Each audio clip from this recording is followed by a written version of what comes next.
Fun fact, this could also be a quote from Albedo.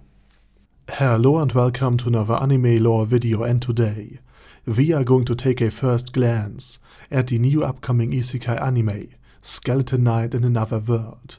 But before we are going to do so, let me thank my Patreons for supporting this channel, as well as all users of the YouTube thanks function who made one-time donations. And I also suspect that Isekai Quartet will get another member, and therefore let me introduce definitely not Momon in Another World to you, also known as Skeleton Knight in Another World. Now, imagine for a second that Ainz recreated video games, plays as a more good and righteous version of Momon, aka as Touch Me, and then he is isekai'd yet again to another world, where he tries to be a good guy for real. Which is basically Skeleton Knight in Another World, which is what Skeleton Knight in Another World is basically going to be plot-wise. Personality-wise, the Skeleton Knight arc, whom I will repeatedly call Ainz and Arche by accident, could be described as what if Touch Me had been isekai'd as Momon. Plot-wise, it seems to be more or less the usual isekai. A guy has a very strong and powerful character in a video game, and then he reincarnates as him. The official description might state that he sleeps in as a human in his world, but is then reincarnated as the Skeleton Knight in another. But I predict a great and shocking plot twist, where Arche is actually being killed by a truck crashing into his apartment on the 35th floor. Now, initially Ainz wanted to enjoy his new life, and find a quiet and peaceful place to live happily even after. And he also wanted to draw as little attention to his condition as humanly or rather inhumanly possible. And therefore he hides behind his thick armor most of the time. Now, compared to Ainz, he looks quite cute, honestly, and downright demure. But after talking about Overlord for years and years, I might be just a bit desensitized.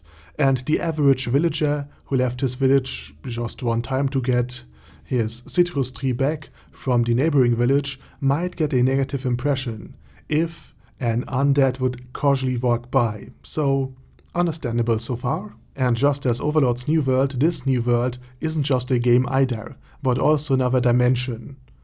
So as usual, people die when they are killed here. And Ark also suffers from the same emotional dampener as Ainz Ooal Gown and Yuri Alpha, meaning that he is unable to feel strong emotions. But he also, and this much should be said, will help people in need of help, since it is common sense. And he will register as an adventurer, collect herbs, slay a giant basilisk, and then the story takes another turn. Now, Ark isn't just a pure knight or a pure mage either, but he holds several classes, and his overall build is that of a heavenly knight, basically comparable to a strong paladin with additional access to more elemental magic. And the Heavenly Knight class is quite rare to get, and it requires that one unlocks and levels the classes of Mage, Sorcerer, Summoner, Warrior, Knight, Holy Knight, Priest, Bishop and Pope. So he is part Nea. And Aura and Mare, since he is in actuality an elf, with some custom tweaks here and there. Level-wise he has unlocked his highest one yet, which is level 255. And he also has the finest tier of armor, the Mythical class. And the biggest difference between Ark and Momon is that Ainz can use, at least when he is in perfect warrior mode, no magic spells, while Ark can use magic and physical attacks at the same time, without switching between warrior and caster mode. Though his character build lacks the ruthlessness and the truly horrible things that Ainz Ooal Gown is capable of. So basically this anime feels, at least to me, like a what if Touch Me has come to the new world in Ainz Ooal Gown's body type of isekai, which is quite interesting because I'm an Overlord fan. And now it's your turn. Please let me know if this is something you would like to learn more about, or if you're not interested in getting some deeper dives into his character. And I will still do a comparison between Momon and him, or maybe even a hypothetical fight between him and Ainz.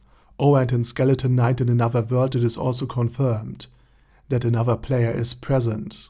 And at the end of this video I also would like to hear your opinions about other topics than just Overlord. Now, while the 4th season is coming up and while it will be covered extensively, Overlord will eventually end. And therefore I'm curious, what other things do you want to see?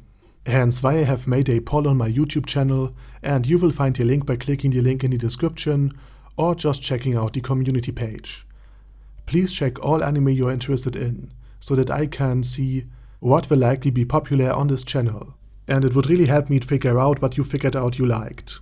And with that said, I say thank you very much for watching, and special thanks to Dash Dash Dash, Badger Yi, Ben C, Chrissy, Crowley0221, Sia, Death is Mercy, Deathless Dragonlord, Dystopia, Dystopia II, Feral Shivan, Guy with That Head, Hector Marino, Hoss, Huster, Jacob G, Jana B, Jason, Chromius, Legendarius, Lelouch Britannia with a Mustache, Lexus Fox, Lord Nishikian Rai, Lord Touch Me, Merovec, Mr. Shoes, Mr. Tweaker, Michael R, Michael Y, O'Kill,